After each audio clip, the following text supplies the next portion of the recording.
বাংলা সিনেমায় একটি গানের কলি দিয়ে আজকের ভিডিওটি শুরু করি। এই পথ যদি না শেষ হয় তবে কেমন হতো তুমি বলো তো। বিখ্যাত এই গানের কলিটির সঙ্গে এই ফলগুলোর অনেক মিল আছে। অর্থাৎ আমি বলতে চাইছি, এই ফলগুলো যদি হারভেস্ট করতে না হতো তাহলে কেমন জানি হতো। প্রত্যেকটা ছাদ বাগানির কিন্তু সবচেয়ে বড় স্বপ্ন থাকে ছাদ বাগানে ফলগুলো সুন্দর দেখানো এবং ফলগুলো যাতে হারভেস্ট না করতে হয় এমন একটি দশা আসুক। কিন্তু প্রকৃতির নিয়মে ফলগুলোকে কিন্তু হারভেস্ট করতে হয়। Hello friends, welcome to my channel.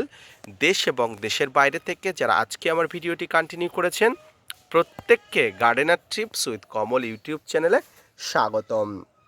আজকের ভিডিওতে আমি দেখাবো ছাদ বাগানে কমলালেবু গাছের পরিপক্কতা কতটা এলে আপনি হারভেস্ট করতে পারবেন।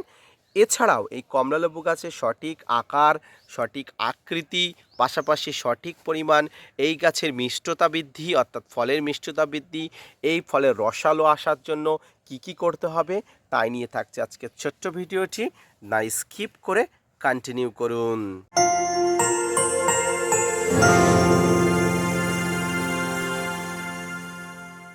সুপ্রিয় দর্শক মণ্ডলী, আপনারা দেখছেন এইখানে দুটি কমলালেবু আছে এবং কমলালেবুগুলো এখনো পর্যন্ত সঠিকভাবে পরিপক্ক হয়নি।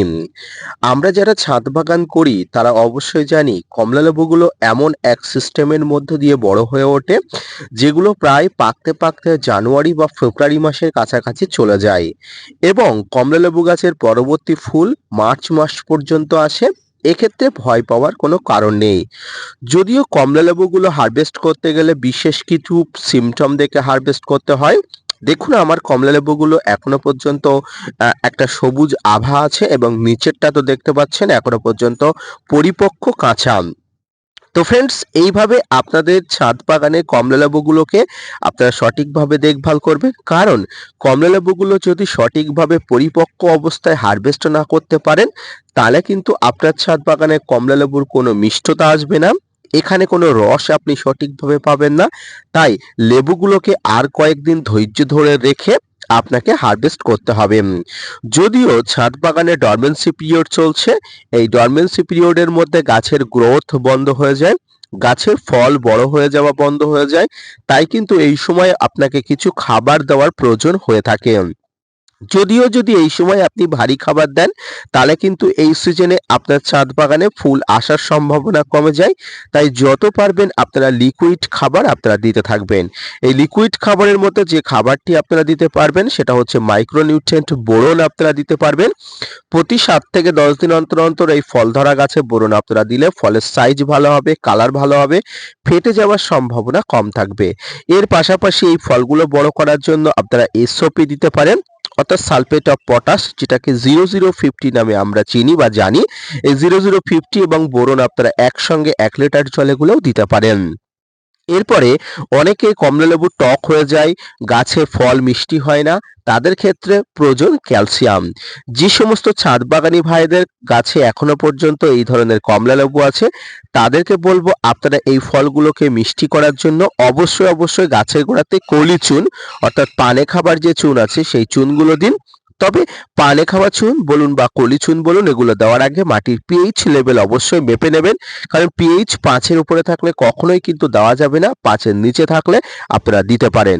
এছাড়াও আপনারা শঙ্কের গুঁড়োও দিতে পারেন, এখানেও কিন্তু ক্যালসিয়াম থাকে প্রচুর পরিমাণ, ক্যালসিয়াম ফলের মিষ্টতা বাড়ায়। তো ফ্রেন্ডস, এর পাশাপাশি গাছে কিছু ফাঙ্গিসাইড কীটনাশক স্প্রে করার প্রয়োজন আছে, জৈব এবং রাসায়নিক উভয় পদ্ধতিতে আপনারা প্রয়োগ করতে পারেন। তো সামগ্রিকভাবে গাছে কমলালেবু ধরা অবস্থায় আপনাকে এইভাবে পরিচর্যা করতে হবে। আর কয়েকদিন পরে গাছে নতুন করে ফুল আসবে, তাই গাছটাকে কিন্তু রীতিমতো খুব বেশি নর্মাল লাইফ দেওয়া যাবে না, একটু কষ্টকর লাইফের মধ্যে দিতে হবে। পাশাপাশি ফলগুলোও যাতে কোনো রকম নষ্ট না হয় সেদিকেও লক্ষ্য রেখে আপনার ছাদ বাগানের কমলালেবু গাছের পরিচর্যা করতে হবে। তো আজকের ভিডিওটি এই পর্যন্ত। আজকের ভিডিওটি দেখে যদি এখনো পর্যন্ত কমলালেবুর পরিচর্যা সম্পর্কে তো আপনি অবগত হননি এবং ভিডিওটি দেখে অবগত হয়েছেন, তাহলে অবশ্যই ভিডিওটি লাইক করবেন, চ্যানেলটি সাবস্ক্রাইব করবেন এবং gardener TRIPS with Kamal YouTube চ্যানেলকে সাপোর্ট করে অবশ্যই ভিডিওটি অন্য বন্ধুদের দেখার সুযোগ করে দেবেন।